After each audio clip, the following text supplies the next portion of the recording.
Heto nga idolo ang update sa ating kabayang Renz Abando pagkatapos ng kanyang matinding injury at talaga naman maraming nalungkot doon sa nangyari sa kanya na yon. Buti na lang eto nagsalita na si kabayan Renz Abando para sa ating lahat.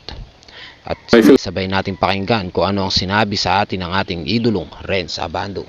Filipino fans, wishing you nothing but the best this year.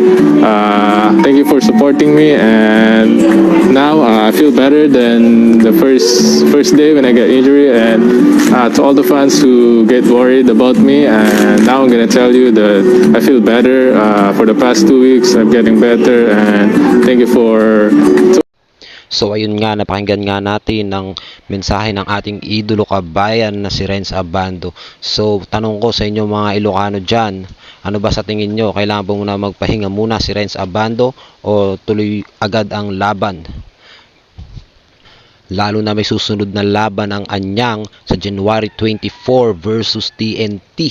So hindi yata makakasama rito ang ating idolong Renz Abando. Hindi siya makakasama sa laro kaya manonood lang siya sa laro ng Anyang. Sayang naman. At nung huling laro nga nila ng TNT ay nanalo pa nga ang kupunan ni Abando sa score na 105-97. Talaga naman sayang kung hindi talaga makakalaro ang ating idolong kabayan na si Renz Abando.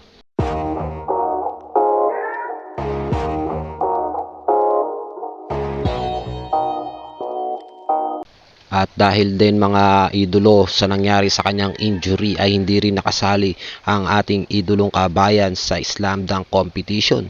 At talaga naman pinagmumulta nga itong tumulak sa kanya. At sabi pa ng iba, kulang ang parusang yon sa ginawa niya sa ating idolo. Hindi nga nadepensahan ng ating idolo kabayan ang pagiging champion niya sa slam dunk competition dahil sa kanyang nangyaring injury. Ngunit sa susunod siguradong sasali na naman ang ating kabayan. Get well soon sa iyo kabayan. Sana gumaling ka na.